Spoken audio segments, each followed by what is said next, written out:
What if the potential that you've been using so far to study and get a career and make a life is only around 10%? And if you were able to add another 20, 30, or 40% potential, what would you do with it? Where would you harness that power towards? This is what I'm going to discuss today with the session Unlock Your Potential, Mastering the Three Habits for a Career Breakthrough. So, if you are ready for a career breakthrough, this is the session for you. Let's go.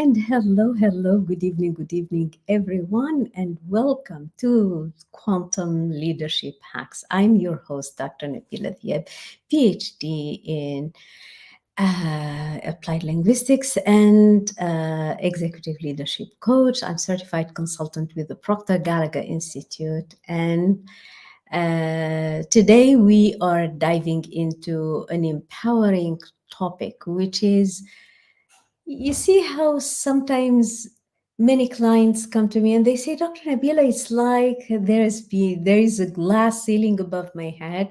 So I've been in this position. It's been good. I've been doing great. But after 3 years, 4 years, 5 years, it's been 6 years, like I feel like there is just a glass ceiling above my head. What do I do? So today we're going to talk about that because in this episode, we will explore three crucial steps. Like, if I have to like strip it to the bare minimum about what do you need to do in order to break through that glass ceiling, I'm going to cut all the fluff down to three steps.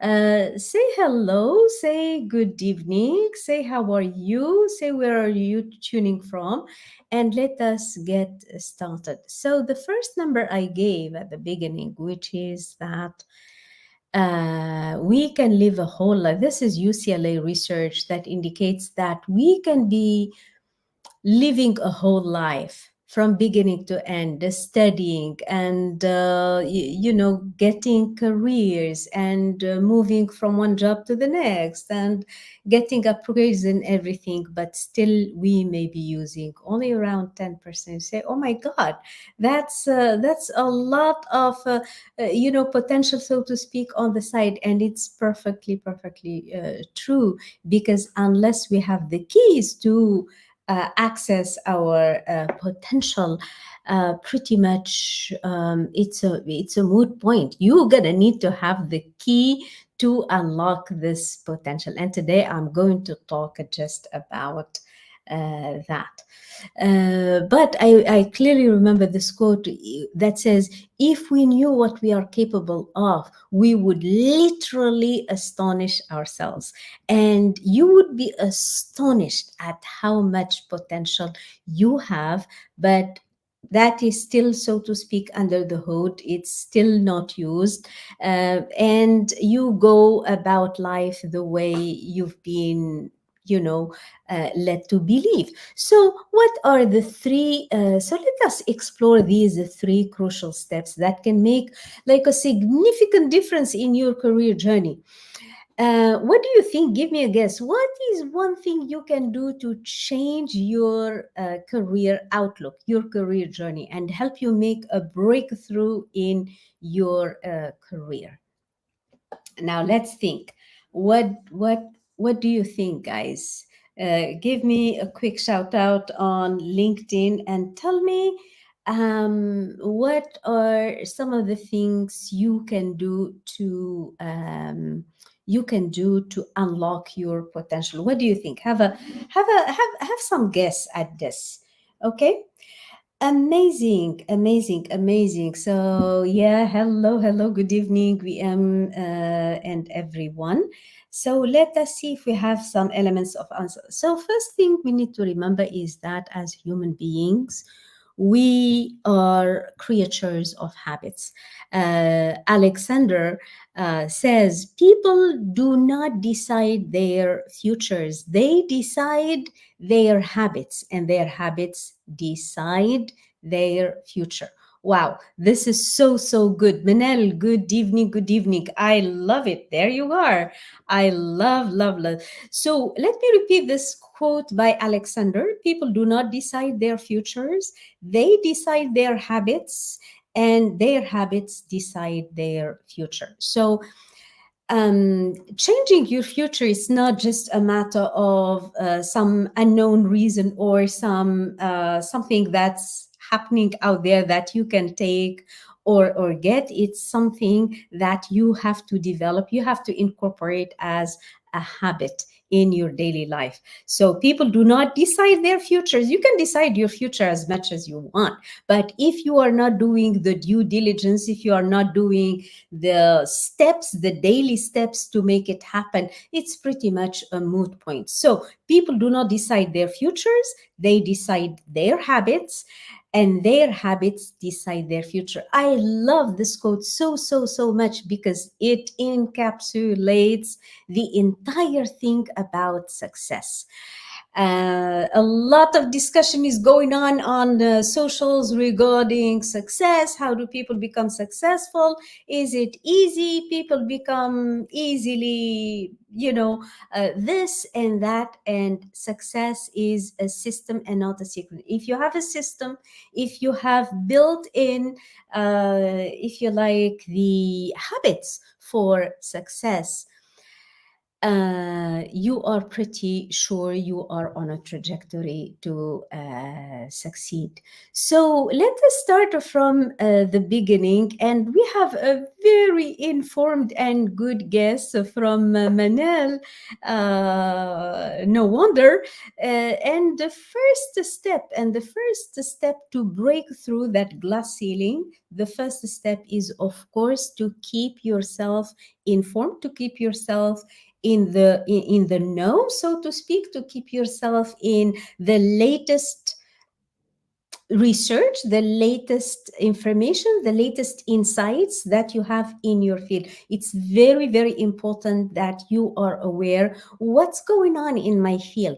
How much is my industry worth? Is my industry going on like a peak, is going up, or is my industry one of those industries that are, dwindling, going down?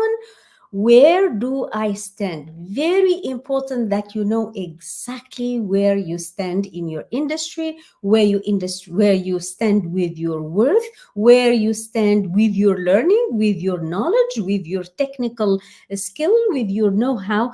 And this is all encapsulated in what Manel mentioned here. Manel Harafi, continues learning. Absolutely spot on.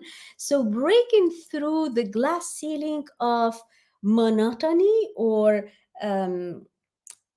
seeing yourself, so to speak, stuck or not moving in your career trajectory, is very important that you quickly get back in your game and that you revisit, where do I stand in this? How do I compare with others? So if you are let's say, a project manager or project director, it's very important, not for the sake of comparison, but you want to be amongst the top 3% in your field, so as you stand out of the crowd. And this difference is first and foremost built by continuous learning. So we aim, please type up in the chat continuous learning for LinkedIn people as well. So continuous learning is really, really key.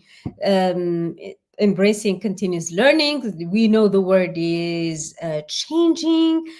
Okay, very good question, Yemanel. I'm coming to this question that is so, so good. Let me put it for everyone to share.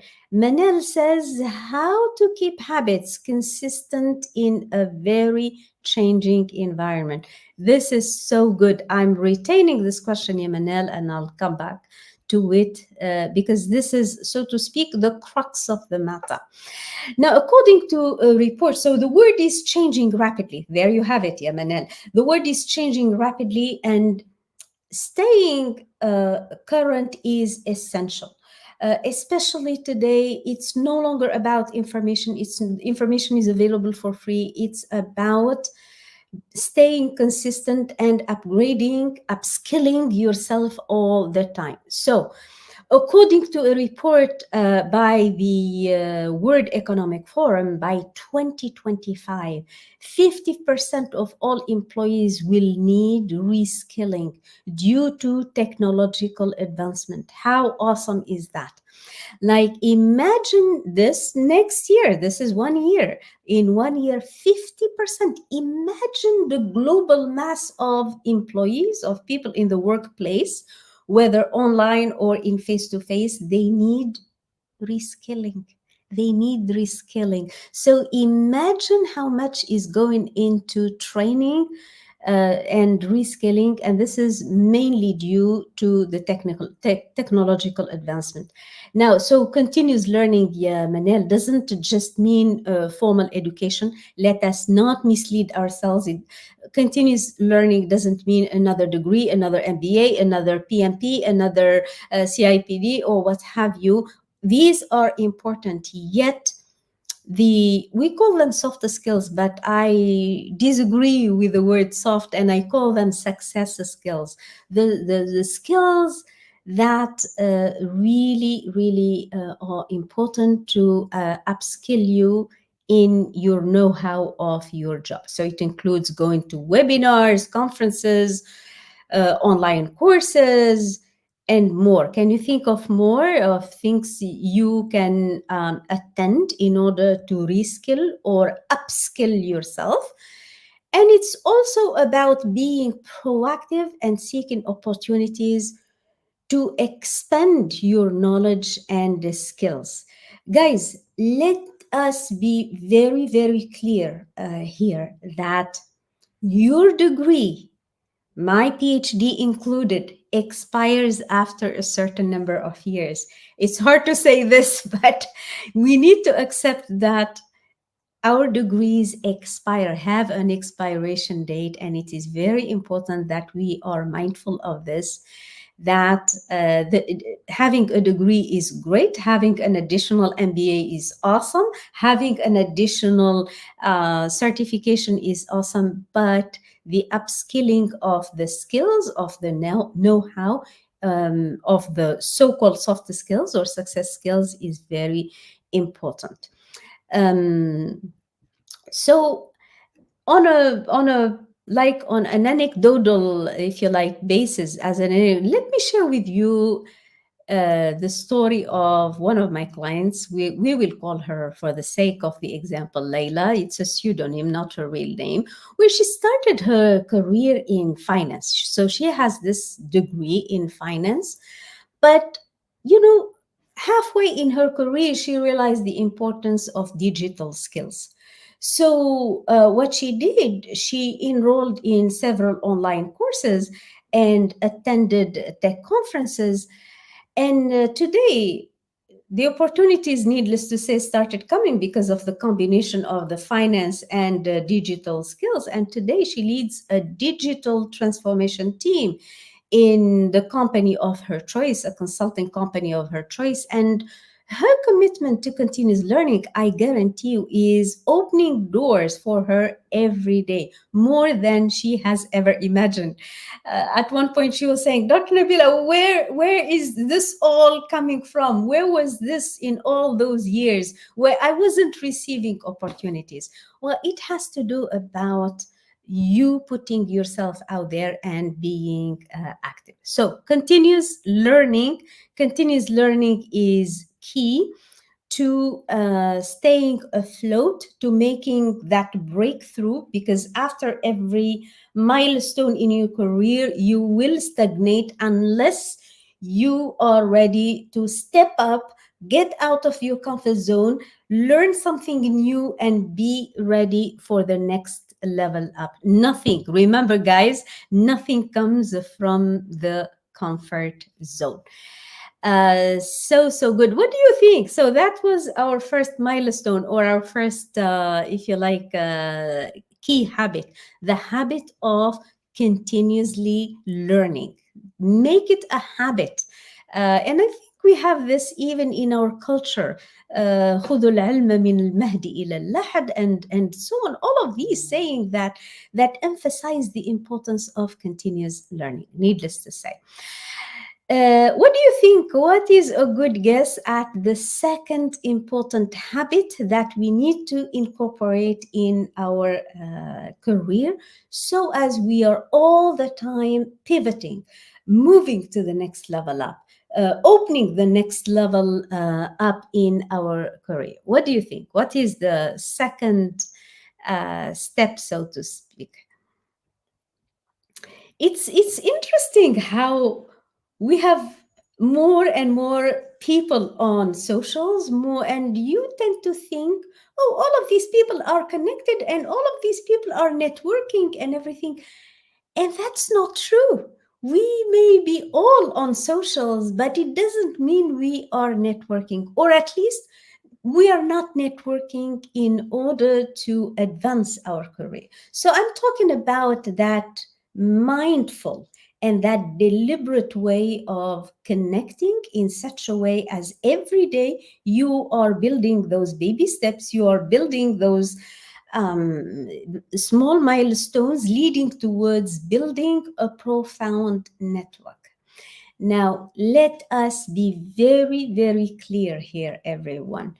Building a profound network, building a meaningful network, building a solid network is going to be crucial for moving from mid career, if you like, a space, the mid-career space. So if you are a manager or a specialist or expert and you are seeking to have the director position, some of you might be acting director or have been in the position of acting director for the past 5 years, but the company still hasn't taken that step to completely hire you into a full-fledged director. Why is that? Very important that we ask ourselves this question. Why hasn't the company taken the step? Maybe they need a few verifications on your part that you are really, really that person, and they need a bit of a proactive approach on your side in order to make that next step. So the second step is building a profound, an important network, because your network is your net worth. Your net worth is going to depend on the people you have in your connection book. Networking is about creating relationships. It's not about the number of followers or the number of likes, although these are important, or the number of comments, or the number of TikTok people, followers you have on TikTok. It's about building those that network one layer at a time, because moving from middle management into a C-suite position, if that is the goal, into a leadership position, requires that you are really, really selective and mindful about the connections and the relationships that. So networking is about creating trust. It's about creating mutual respect, and it's about maintaining relationships, right? So according to a LinkedIn study, 85% of all jobs 85% of all jobs are filled via networking, especially as we move up the ladder of the echelon of command. 85%, that's a huge number. So imagine people scrolling up and down the jobs in LinkedIn, but 85% are going to be filled via networking. So for women, for example, in the Middle East, and they say, oh, how do I connect, and I'm shy, and I will wait until they seek me. I'm not the kind of person who approaches people. I prefer people to approach me. My profile is out there, and if they need me, I've seen a ton of these excuses for not networking. Opportunities may not be publicly advertised. The number 85% is very telling, and engaging actively with colleagues and industry stakeholders is crucial. There's no way around it. So what do you think? What is that third thing, that third habit? So we said, first of all, incorporate in your life the habit of lifelong learning, of learning continuously all the way. Number two, we said, build a meaningful network. Build a meaningful network because your network is your net worth. What do you think? What is the third habit that we need to develop in order to break through that glass ceiling and move into the leadership position of our dreams? What do you think? What do you think? Right. Let's see. Let's see the LinkedIn people if they are on top of things. Let's see. Oops. See some answers. Right. Okay. So the third, Imran. I love it. Yes. Okay. So the third habit that we need to incorporate in our life in order to stay, so to speak, marketable and to stay on top of things and to receive the opportunities that you so much deserve is to develop your self advocacy. What does it mean, self advocacy? Meaning speaking for yourself. This is very, very important because nobody is coming to speak for you. So it's very important that you learn. And this is something I had to learn myself because in our generation we were told, be humble, humility, why are you bragging, why are you talking about yourself? But today we know for a fact of life, if you do not talk about yourself, nobody will. So self advocacy or learning to talk about yourself is extremely, extremely important, especially that competition or the possibilities for people to move up the ladder are absolutely incredible. So it's very important that you know how to position yourself in your industry, how to talk about yourself, whether on LinkedIn in writing or in verbal communication or during interviews. It's very important that you know how to position yourself and that you know how to present yourself. So show your value and stand up for it. This involves consistently, for example, demonstrating your worth through, for example, posting on LinkedIn. I think a lot of women are leaving a ton on the table by not posting on LinkedIn.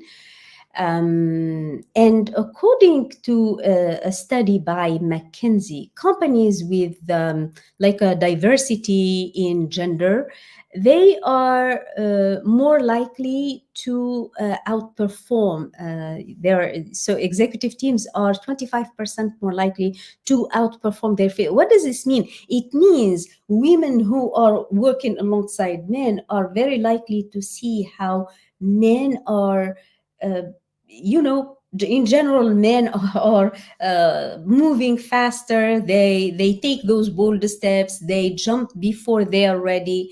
This is like really clear if you are doing recruitment, and I've been doing recruitment and hiring for the past 15 years, so we know that men, if they have 60% or even 50% of the job description, they say, yeah, yalla, I'm going.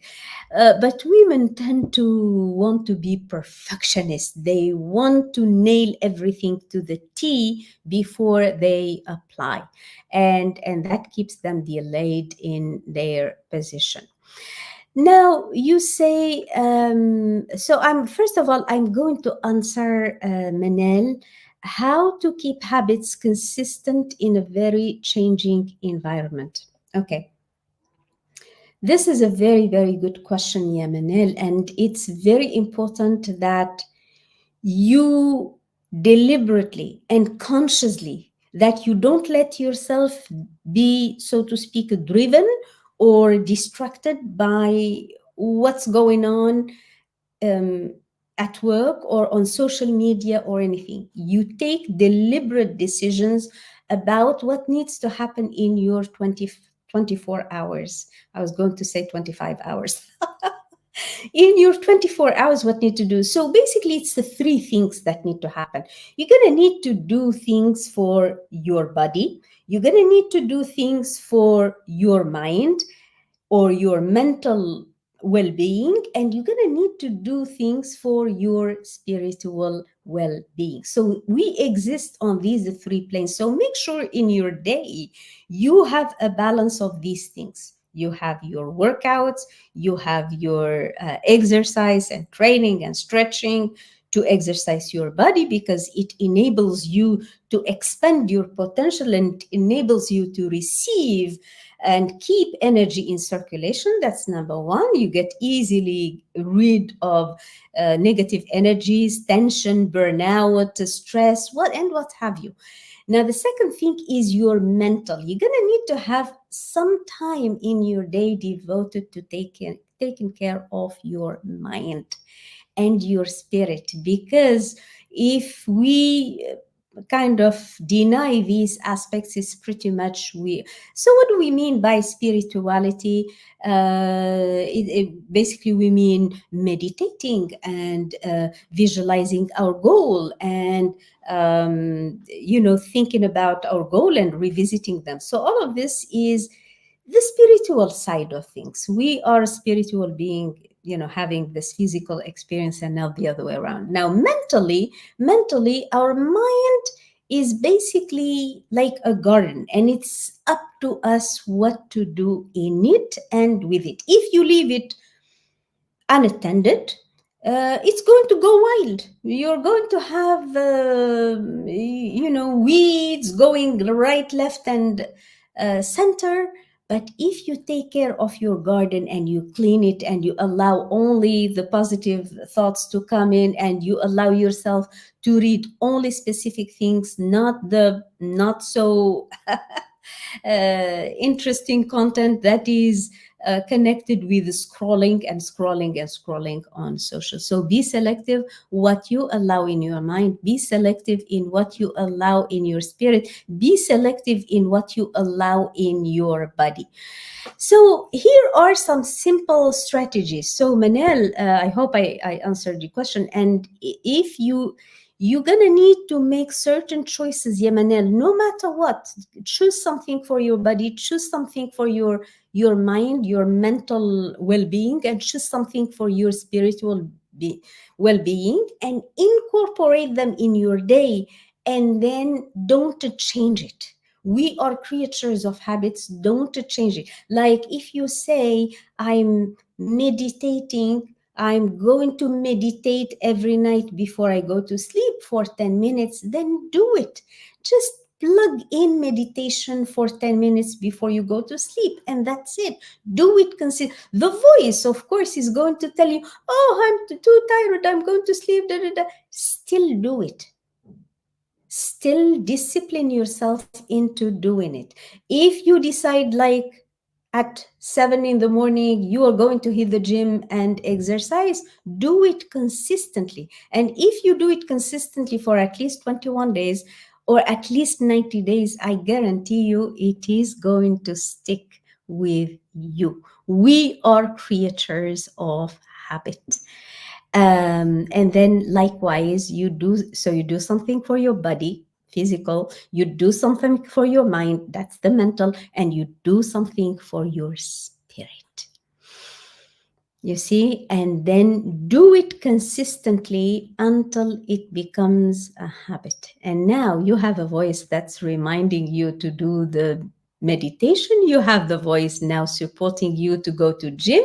You have a voice supporting you to do your mental work.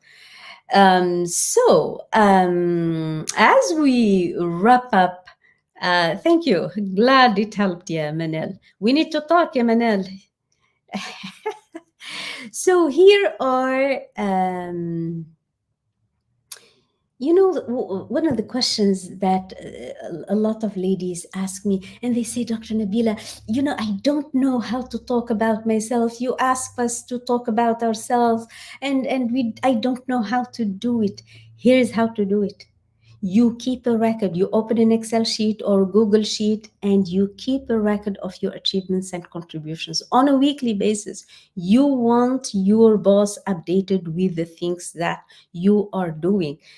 You want to prepare yourself thoroughly for negotiating your next upgrade conversation. You don't go cold. You say, I'm going to wing it. I'm going to wing it in the salary negotiation. We don't wing it in the salary negotiation. We go there and we are ready mentally as well as technically. You're going to need to know what are the moves that you need to do linguistically and body language and everything in order to negotiate your salary or your next upgrade or your next promotion, right? So communicate your career goal. Your boss, the lady I talked about who is acting director for many, many years, and they haven't thought about making her full-fledged director because the company simply wasn't sure. She was always saying, I'm sure, I'm happy where I am. Make a point of communicating your career goal and aspirations clearly. So if you communicate that, hey, I've been acting director for this, so when is the time for the beef? The beef meaning moving into a full-fledged director position and, of course, reaping the many benefits. So communicate, make a point. Don't assume that they know. Communicate clearly your career goals. And seek feedback. Have an accountability partner. Do you have an accountability partner, yeah, Manel? Have an accountability partner, somebody who can be open and honest with you, but don't look for somebody who is going to beat you and tell you, oh, this is not possible, and da da da. And seek their feedback and use it to improve continuously, right? An accountability partner or a mentor or somebody who is going to walk with you through the process. As I always say, we have to do it by ourselves, but we can never do it alone. We have to do it by ourselves, but we can never do it alone. Think about it, right? Now, to conclude, breaking through the glass ceiling through these three habits: continuous learning, build your network, and develop strategies for self advocacy are really essential habits. And when you develop them, it becomes you are going to start seeing results immediately. If you have a system, like I have this full workshop on your network is your network. And if you follow the system systematically on a daily basis, especially by using the 10-10-10 rule or the 10-10-10 technique, you are going to see people inboxing you. You're going to see people reaching out, curious to know if you can fill a position that they have. It's by law and not by luck. Now remember, it's about all three habits. It's about taking proactive steps.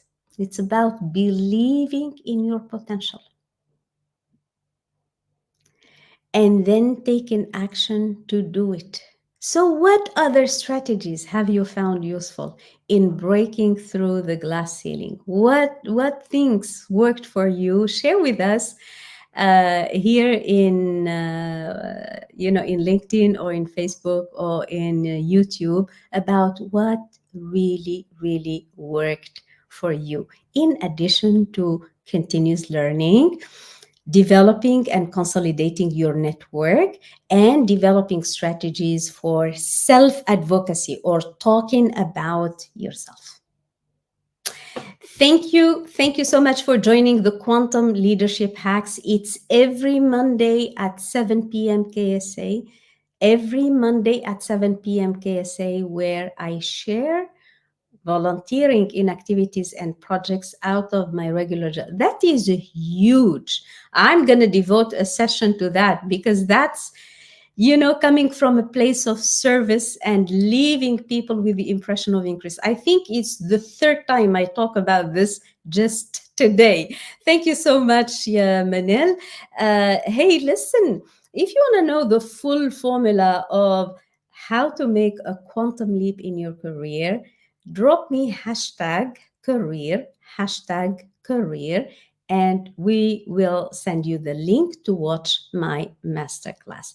Thank you, everyone, for joining us. I hope today's episode has inspired you and equipped you with practical steps to advance your career and, get unstuck, so to speak. Stay tuned for more insights and strategies on career and leadership development every Monday at 7 p.m. KSA, 5 p.m. Tunisia time. Until next time, keep striving for excellence and breaking through those barriers. You are unstoppable. Have a great evening, everyone. Bye bye.